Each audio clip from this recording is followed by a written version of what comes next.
Nah, sahabat kompas.com, saya sekarang sudah berada di tulisan PLBN Aruk. Nah, di belakang saya ini merupakan akses pintu masuk dari kendaraan menuju ke tempat administrasi atau pusat inti dari pelaksanaan PLBN Aruk sendiri.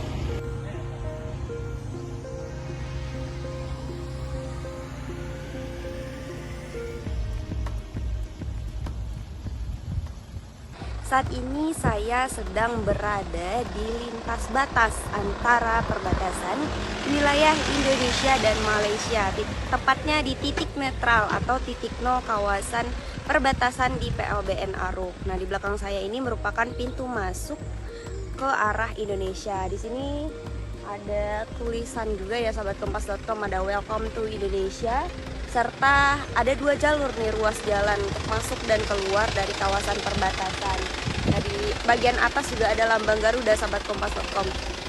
Di belakang saya merupakan batas wilayah antara Indonesia dan Malaysia. Nah, yang di pintu hijau itu merupakan batas wilayah Indonesia dan Malaysia sahabat kompas.com. Tadi saya juga sedikit berbincang dengan para pengekspor hasil laut dari Indonesia yang akan mengekspor ke hasil lautnya ke Malaysia. Nah, dengan perbincangan tadi juga mereka sempat menceritakan bagaimana cara melintasi wilayah perbatasan ini. Nah, bagi sahabat kompas.com yang mungkin tertarik untuk melintasi wilayah, itu harus mempunyai izin dulu nih ya, akses untuk masuk ke lintas wilayah bagian Malaysia dan Indonesia. Nah, sahabat kompas.com, ini saya memasuki kawasan perbatasan. Di belakang saya ini merupakan kawasan Indonesia dan di sini merupakan kawasan dari Malaysia, sahabat kompas.com. Nah, ini merupakan wilayah perbatasan, sahabat kompas.com. Di sana terdapat tulisan di pintu masuknya Jabatan Migrasi Malaysia. Jabatan Imigrasi Malaysia, Kompleks Kos. PLBN kita sudah ada 15 yang sudah operasional di seluruh Indonesia. Salah satunya adalah di PLBN Aruk, tepatnya di Kecamatan Sanjingan Besar, Kabupaten Sambas, Kalbar. Bahwa PLBN ini dibuat sebagai sarana, satu, bagaimana untuk antar kedua negara itu bisa terkoneksi dengan sesuai ketentuan peraturan yang berlaku. Yang kedua, pemerintah juga melihat bahwa perbatasan itu sebagai beranda terdepan.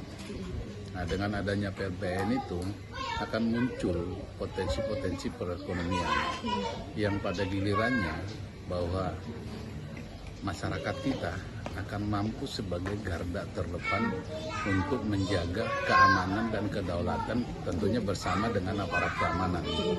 Nah, itu khusus untuk PLBN Aruk ini didirikan 2016.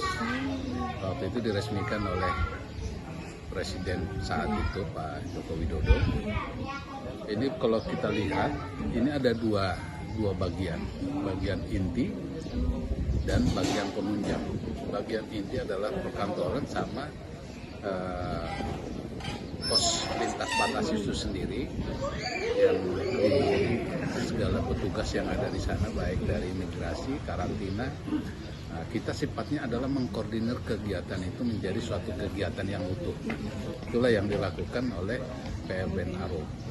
Khusus untuk daerah penunjang tadi.